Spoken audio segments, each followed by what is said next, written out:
Happy almost 2017. Okay, so I should be editing. I'm not. I'm YouTubing instead because I like to procrastinate.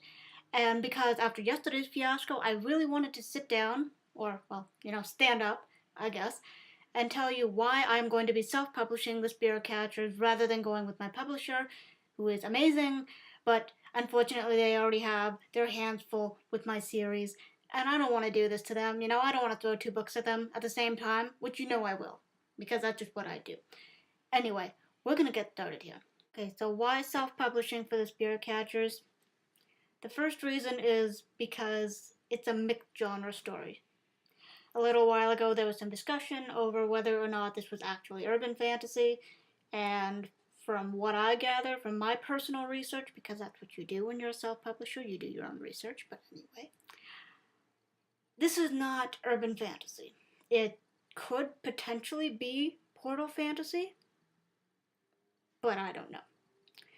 It is absolutely not contemporary fantasy, just simply because of the direction in which the characters are traveling. Throughout the story, which is kind of back and forth, I don't know. But there's definitely some fantasy going on in there, but not like traditional fantasy because there are no like fairies and dragons and stuff. There's some science fiction in the very last chapter, and a little bit kind of peppered throughout the rest of the story. And there's some magic, but it's not really magic. It's I don't even know what it is. It's like the characters all have their own abilities, because they're basically pure energy, assuming human forms. It's like anthropomorphized energy magic, witchcraft. I don't even know. Like, if I had to put this in a box and label it with a genre, there would be no label on that box. Okay, so the genre issue was one of the main reasons. Not the only reason, of course. Another reason was simply because I kind of wanted control over every stage of the process, not just the writing part, which kind of makes me sound like a control freak, but I'm not, so hear me out.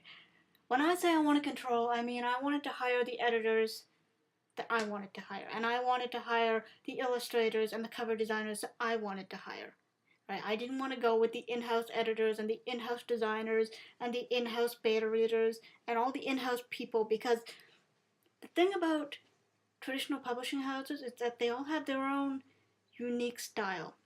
They all have their own in-house publishing guidelines, and they all have their own in-house editing style. And that's not necessarily a good thing for someone who maybe has a slightly unorthodox style of writing or a slightly non-traditional approach to writing their particular genre. So we have genre issues, we have creative control, and now we have the most important reason of all. Because I want to. That's it. I'm only self-publishing because I want to. And when I say I want to, I mean I want to disrespect the written word. Kidding. I'm going to wrap this up, edit this, put it on YouTube, and you know what to do after that. It has been an amazing year. Not the year I was hoping it would be, but that's another story for another day. So I just wanted to say before I go, thank you so much. You guys continually amaze me every single day. So thank you for being your amazing, awesome, whatever other adjective you can think of, selves.